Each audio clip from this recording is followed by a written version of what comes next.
Bismillahirrahmanirrahim. Assalamualaikum dan salam ukhuwah buat kita semua. Dalam video ini, saya Asya Kamila binti Ahmad Tarmizi bersama dua lagi sahabat saya akan mengupas dan menerangkan hasil tugasan berkumpulan kami yang bertajuk Kajian Kefahaman Mahasiswa di UPNM mengenai Resam Al-Quran. Sebelum kita menelusuri dengan lebih mendalam lagi mengenai mauduk pembentangan kumpulan kami, inilah kita memahami terlebih dahulu makna Resam Al-Quran. Untuk pengetahuan anda semua, Resam Al-Quran merupakan kaedah penulisan mushaf Al-Quran yang telah digunakan sejak zaman sahabat. Resam Al-Quran juga dikenali sebagai Resam Utsmani kerana kaedah ini telah diguna dan dipersetujui oleh Utsman bin Affan. Objektif kajian ini dilakukan adalah untuk mengenal pasti tahap kefahaman mahasiswa UPNM mengenai Resam Al-Quran. Bagi mencapai objektif ini, kami telah menggunakan gabungan dua metodologi kajian, iaitu metodologi kualitatif dan kuantitatif. Bismillahirrahmanirrahim. Assalamualaikum warahmatullahi wabarakatuh. Saya Nuri Fazira binti Sulaiman seterusnya akan membentangkan dan mengupas tentang reka bentuk kajian. Di dalam kajian ini, reka bentuk yang digunakan adalah berbentuk deskriptif, di mana digunakan kerana ianya akan menjelaskan sesuatu kenyataan dengan menggunakan analisis data daripada borang soal sidik yang dijalankan, dan data tersebut akan diklasifikasikan mengikut aspek yang tertentu dan akan dianalisis mengikut kaedah kuantitatif. Seterusnya adalah instrumen kajian, di mana kajian ini adalah bersifat kuantitatif yang telah menggunakan kaedah tinjauan iaitu survei sebagai metodologi kajian. Soal sidik ini juga bertindak sebagai instrumen utama bagi pemulihan data, dan instrumen yang digunakan dalam soal sidik ini dalam kajian ini ialah borang soal sidik, dan data-data ini akan diambil daripada kalangan pelajar. Seterusnya adalah sasaran kajian, di mana sasaran kajian ini telah pun dibataskan kepada 50 orang pelajar sahaja daripada kos pengajian ijazah sarjana muda, pertahanan dan keselamatan Islam, dan diploma tahfiz dan taisir. Dan dalam sasaran kajian ini juga telah dinyatakan suatu instrumen telah digunakan, iaitu borang soal sidik yang akan diedarkan secara atas talian. Bukan itu sahaja, kajian keperpustakaan juga telah digunakan untuk memahami dan mendalami lagi kefahaman tentang Resam Al-Quran. Seterusnya adalah pengumpulan data, di mana pengumpulan data ini terbagi kepada dua, iaitu data sekunder dan juga data primer. Data primer adalah pengisian borang soal sidik oleh para pelajar, manakala data sekunder pula adalah analisis kandungan daripada buku, jurnal dan juga tesis. Seterusnya adalah penganalisian data, di mana data primer ini akan digunakan untuk mentafsir berkaitan antara latar belakang pendidikan pelajar dengan tahap kefahaman pelajar terhadap Resam Al-Quran dengan menggunakan kaedah kuantitatif. Manakala data sekunder pula akan dianalisis secara kualitatif untuk mendalami dan menghuraikan dengan lebih dalam tentang konsep Resam Al-Quran. Assalamualaikum warahmatullahi wabarakatuh. Saya Siti Nur Adila binti Mizan. Saya buat mengenai hasil kajian. Oleh itu, saya akan mengupas lebih lanjut mengenai hasil kajian. Dalam borang soal selidik hasil kajian kami terdapat 3 bahagian, iaitu bahagian A, bahagian B dan juga bahagian C. Bahagian A adalah bahagian di mana data demografi didapatkan dan kami mengetahui nama jurusan yang diambil ketika ini dan juga latar belakang pendidikan responden. Kajian yang dibuat ini hanyalah terhad kepada kos pertahanan dan keselamatan Islam dan juga kos tahfiz dan tafsir. Selain itu, kami juga melihat latar belakang pendidikan responden kami seramai 50 orang responden, dan setengah daripadanya adalah berlatar belakangkan pendidikan sekolah menengah agama.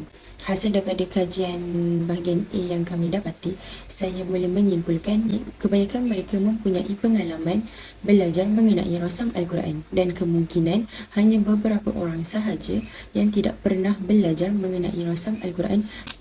Seterusnya, kita berpindah kepada bahagian B. Bahagian B, kami membuat analisis mengenai tahap kefahaman mereka mengenai kaedah Resam Utsmani. Berikut merupakan hasil kajian yang kami dapat daripada responden daripada bahagian B, iaitu analisis kaedah Rosam Osmani. Daripada hasil kajian di bahagian B, antara faktor majoriti responden bersetuju dengan kaedah Rosam Osmani ialah majoriti latar belakang pendidikan mereka adalah daripada sekolah menengah agama, iaitu sekolah yang berteraskan aliran agama. Oleh itu, mereka mempunyai ilmu pengetahuan yang mendalam mengenai Rosam Al-Quran. Faktor yang seterusnya ialah soalan yang diajukan adalah soalan yang asas terhadap Rosam Al-Quran. Oleh itu, ia adalah sangat mudah untuk dijawab.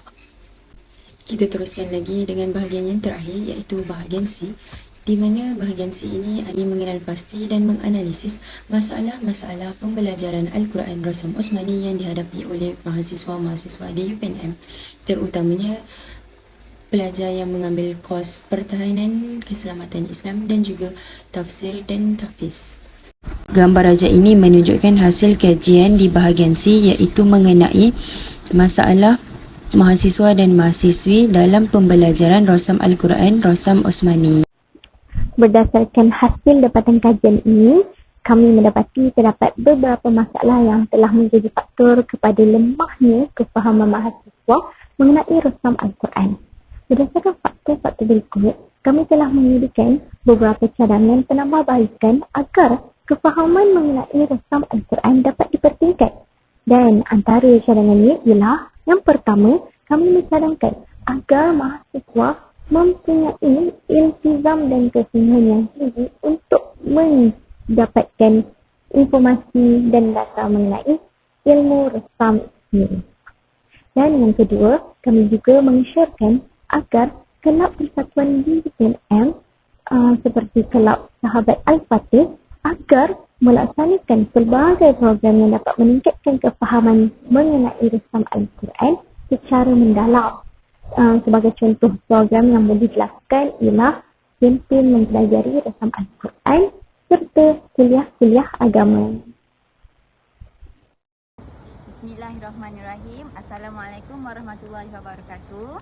Kami daripada kumpulan 3 daripada kos pengajian pertahanan dan keselamatan Islam. Hari ini kami nak bertanya, nak membuat sesi temu ramah dengan beberapa pelajar daripada UPNM berkenaan tentang kefahaman dalam Rosam Al-Quran. Jadi kami dah jumpa beberapa mahasiswa untuk ditemu ramah. Jadi silakan. Okey. Ini adalah ini adalah penemu ramah yang pertama. Sila berikan nama satu. Nama saya Imam Muhammad bin Amin. Tahun berapa? Tahun 3. Okey, saya ingin mengajukan soalan yang pertama. Apakah yang anda faham tentang maksud Rosam Al-Quran? Pendapat saya, Rosam Al-Quran ni adalah satu bentuk penulisan Al-Quran, dan Rosam ni dalam bahasa Melayu bermaksud penulisan. Jadi penulisan Al-Quran dalam Al-Quran ialah bahasa Arab lah. Itu je lah yang saya faham. Okey, soalan yang kedua. Apakah selain maksud Rosam Al-Quran? Sebagai contoh nama Rosam Al-Quran. Selain dia, Rosam Osmani. Okey, terima kasih. Terima kasih ni. Riwayat sedikit dah. Jadi temu ramah lah. Terima kasih. Terima kasih. Tiga. Jadi, seterusnya kami jumpa lagi seorang mahasiswi untuk ditemu ramah.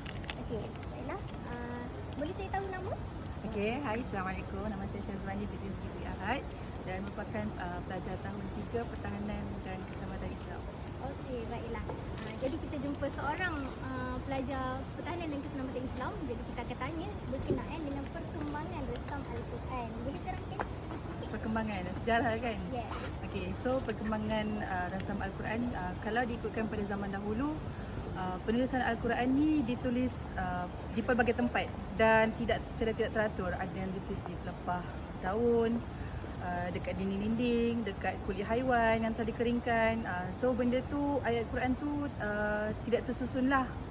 Lepas tu pada satu hari berlaku satu peperangan, iaitu Perang Yamamah.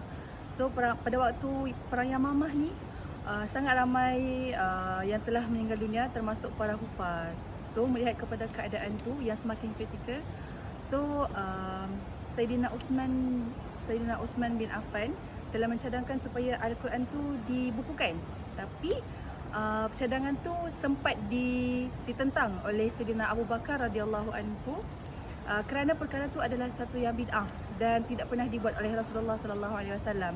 Tetapi bila dinilai semula keadaan dan semakin ramai hufaz yang telah meninggal dunia, so akhirnya Abu Bakar pun telah bersetuju untuk menerima cadangan Sayyidina Uthman bin Affan untuk membukukan Al-Quran. Okey. Sedikit tambahan, kenapa resam Al-Quran yang kita hingga sekarang ni dinamakan resam Uthmani? Okey, untuk pengetahuan para penonton, resam Uthmani ni sebenarnya dinisbahkan atas nama Sayyidina Uthman bin Affan disebabkan perkara tu idea untuk membukukan Quran tu datang daripada beliau sendiri. Macam tu lah. Okey, itu saja untuk Ditemu Ramah pada malam ni. Terima kasih kerana sudi Ditemu Ramah. Semoga apa yang kita telah share dan sebarkan dalam video ni memberi manfaat kepada semua penonton.